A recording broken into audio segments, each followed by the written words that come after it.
Der kan være mange årsager til kroniske muskelsmerter. En hyppig årsag er D-vitaminmangel, som man konstaterer, at flere og flere danskere lider af. D-vitaminmangel giver kroniske udbredte smerter i muskulaturen. Man kan let korrigere manglen både kostmæssigt, men også ved D-vitamintilskud. Symptomerne svinder så efter nogle måneder. En anden årsag er gigtsygdommen polymyalgia rheumatica, en betændelsessygdom, der rammer musklerne. Det giver smerter i nakke, skulder, i overarme og i lænd og i lår. Behandlingen er medicinsk, varer nogle år.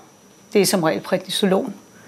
Gennemsnitlig behandlingstid er omkring 2,5 år. Det er en af de få medicinske gigtsygdomme, som også vil gå over af sig selv ubehandlet.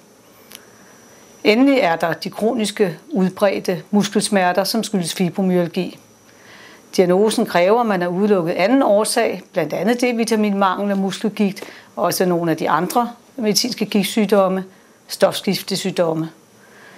Behandlingen er tværfaglig og foregår både medicinsk og med smertehåndtering, og det er vigtigt med motion og holde sit funktionsniveau ved lige.